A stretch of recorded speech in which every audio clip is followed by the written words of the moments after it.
Talina. And I'm Tara. And we chat from the mat.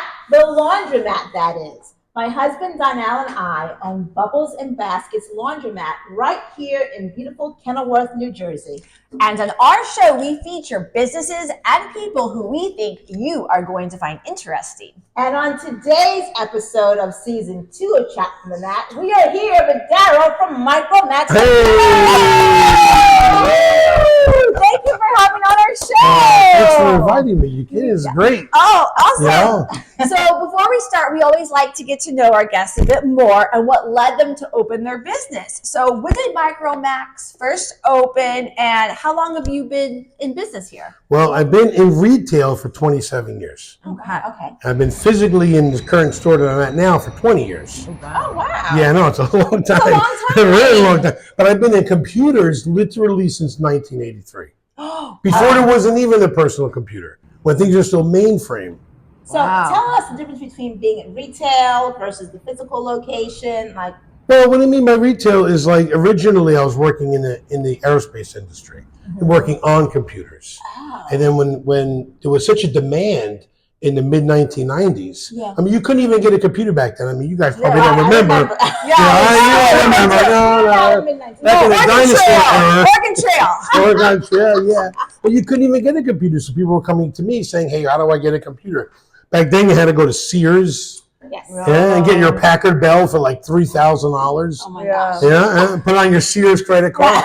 It was in demand. So, then there was a need. I started, my wife and I actually, we started literally selling out of our house. Mm-hmm. Oh, wow. I live here in Kenilworth. I've been the Kenilworth resident since '85. Wow. And then, so we started selling out of our house. And there was such a need for it that we were making more money selling computers than we were me going to work every day.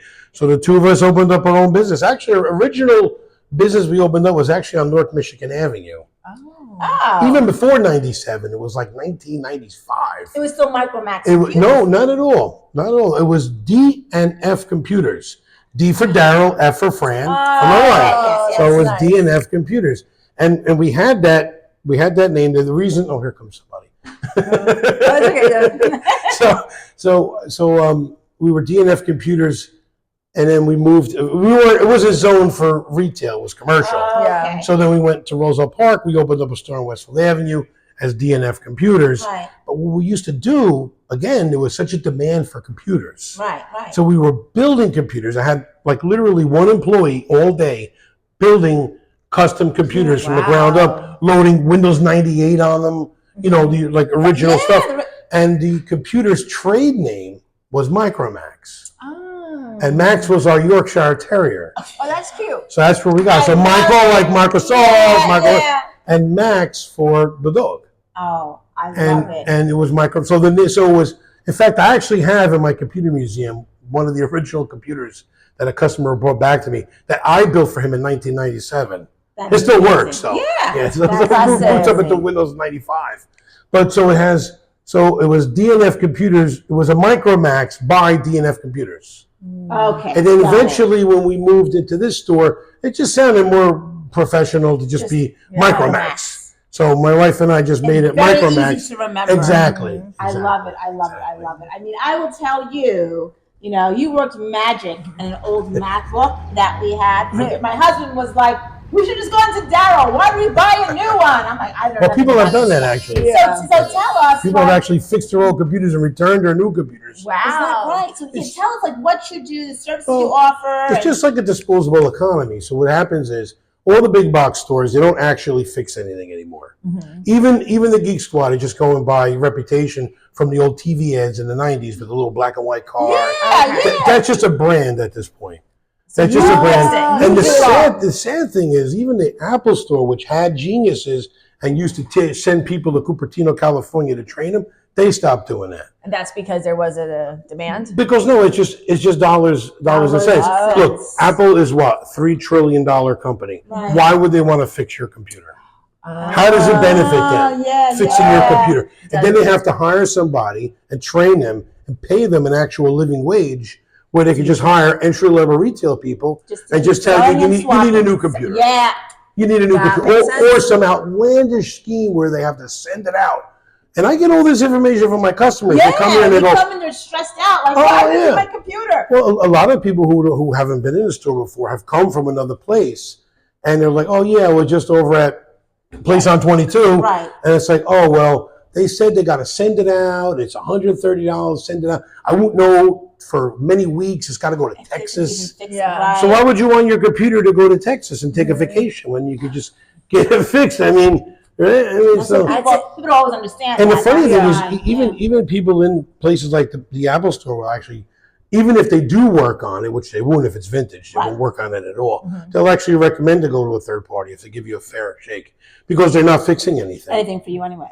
Interesting. So speaking of computers, what is the one mistake most people make when taking care of the computer? For example, I've spilled coffee on my computer many times, been told you need a new computer, you can't fix it. Or my husband always tells me that I don't restart my computer, I'll just leave it on for months. On and open months. Well, liquid damage is a big one. I just had a woman right now actually brought a computer in for liquid damage. Okay, so liquid damage. Spilled the iced tea on the keyboard. Okay. She was all shaken down. Right now, like this morning. Okay. And it's a very common thing. And the first thing I tell people right away is if you spill any kind of liquid on the computer, do not attempt to turn it on. Don't turn it on. Don't try to use it. Right. Don't turn it off. It's obvious. You know, you're anxious and you want to make sure you didn't blow it up. Yeah. But by turning it on with liquid on it, you're almost sure to destroy it permanently. So just leave it. Just leave it off. And then what I'll do is the first step I'll do is a liquid remediation. So obviously you have to remove all the liquid. And the only way to really remove the liquid is to displace it with like isopropyl alcohol. Because if you remember in 8th grade science, the alcohol molecules are smaller than water molecules. So if you today, folks. This is like STEM to the max, the Micromax. So if you use something like isopropyl alcohol, it'll displace the water. Okay. And then from there, I don't have a vacuum environment to put it in, but it will elevate the temperature. To remove the alcohol. You cannot use alcohol at home. You must isopropyl alcohol, that's only 99. Do not try this at home. Not something you drink. But then the other thing is it has to be clean because even water will leave behind residues. There's metals in water, there's calcium. So whatever you spilt on it, it's not distilled water. It's something that's going to leave residue. And that'll also create a low current short or like a short circuit. So once all that's removed, it is possible for the computer to just come alive again. Okay. So when that happens, and don't start trying to shake it and like. Or put it in rice. Everybody puts it in rice. Yes. I just saw a YouTube video. Put it in rice. Everything works when you put it in rice. It just fixes everything, I guess. I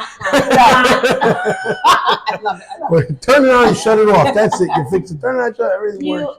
You mentioned a little earlier about vintage computers. And if you have not walked into Micromax, it is like a little museum there of old computers. So tell us about how you collected them. And well, it was my wife's idea to put them all out because I had all these things. I had all these things just laying around. Yeah. And people would say to me, oh, remember what I had in college? Or, oh, remember what I had in school? And I was like saying, check this out. Yeah. And check this. So she said to me, why don't you just display them real nice? At the Museum of Computers. And show it. Right here in Kenilworth. And I just put everything out. And the funny thing is everything that's there is working.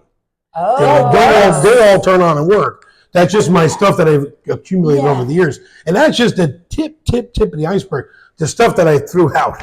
I can't even imagine. Oh, my God. Wow. I had a Commodore 64 in the box sealed. Brand new. I threw it out. Brand new, sealed, never opened. Never opened. Somebody gave it to me to recycle. So I just recycled it. It was brand new in the box, but that's how it is. You can't keep everything. And I'm a little bit of a hoarder myself. Like I have a tendency to keep everything. She keeps me on my toes. If not, you'll be able to walk in there. Well, I think it's great when you go and definitely stop by. Shout out to Boulevard Computers. But walk into the Museum of Computers. It's really quite fascinating. I had a guy donate to me something too. He bought a rotary phone. You kids don't know what that is. So you've been in Kenilworth for quite a while. What do you love about this town, and why did you choose Kenilworth? Well, I mean, I was born in Newark, but I grew up in Roselle Park. And I made the big trek from Roselle Park to Kenilworth when I got married, And, my wife's family, they were entrepreneurs. They all owned a restaurant here in Kenilworth, too. Okay. For many, many years, her family ran Charlie's Hot Dogs. Which was right here. Wow. Wow. Many years. They're iconic, that Charlie's hot dog. Yes, iconic. Wow. But it just seemed a good fit, you know. I mean, I have 3 kids born and raised in this town, you know, put them all through. And the funny thing is, all my adult children, they all live here now, too. They do. House in Kenilworth, they all live in Kenilworth. So it's me, my wife, 3 kids, and all their other grandkids and everyone. Yes. A brand new band. Yes, number 4 just came a month ago. Yeah, so that's wonderful. All boys. Oh, wow. Some girls. Excellent. Yeah. We need a girl. Yes, we need a girl. So is there anything else you can tell our audience about you, what you offer? And please make sure you let them know how to get in touch with you. What's the best? Well, the most important thing is everything I do is a flat rate fee. And the funny thing is, I've never actually charged somebody ever in 27 years if I couldn't fix their computer. Wow. So if you bring something in and there's a problem, everybody has this trepidation like, oh my God, you know, it's going to cost so much money. I may as well just buy a new one. So this is what I tell people, look, first of all, I have to work under those auspices. So if your computer is just a cheap little Chromebook that's only like sells for $250, obviously I have to fix it and make it worth your while. Correct. So and I could do that. But I tell everybody, don't be afraid. If you have a problem and you're not sure what to do, bring it in. Worst case scenario, if I can't fix it or it's too expensive to fix, I just give it back to you. Yeah. Oh. I've never taken money. You're no worse off than you were before. Nope. And I'll just chalk it up to free estimate. That's it. Wow. So That's good. it. Don't forget that. Bring any issue you have, bring it to Daryl first. Yeah. Forget the Eat Squad. That's it. And everything's a flat rate fee. So whatever I tell you, it's a flat rate fee. No surprises. So that's it. The only thing anybody will ever pay more for is to need a physical part. Okay. So there's no like fee schedules, no like troubleshooting fee and diagnostic fee and save data fee. I don't do any of that. It's just nonsense. I just had to rip people off. We appreciate that and appreciate you. Thank Tell everyone where you are located. 628 Kenilworth Boulevard, Kenilworth, New Jersey. Right next to Bubbles and Basket Laundromat with free off-street parking. Laundry and computers. Yes, you can do both at the same time. Correct. Which a lot of people do, by the way. come And you drop their guys stuff, have sent me a lot of business too. We do. We Yes, do our you best. do. And what you've done here is just fantastic. Thank If you. anybody did a great job in the community, it's you. Thank I mean, you you and your so husband much. did a beautiful setup here. Oh, It's like you knocked it out of the park. You really did. We wanted to make it homely. And Yes. you come in, you feel like you're in Yes. your own And I got to tell you, a lot of people who come into my store actually sit there and start complimenting the laundromat. They do, and they say, "Oh my God, I can go in here." It's just a beautiful experience coming in here. So Thanks The block to be at. yes. Boulevard in Kenilworth That's is the right. place to be. Thank you so Thank much. you for coming on our show. Thanks for And having to me. our audience, if you know anyone, a business, a person who you think would be great to have on our show, please reach out to us at chatfromthemat@gmail.com. Until next time, bye!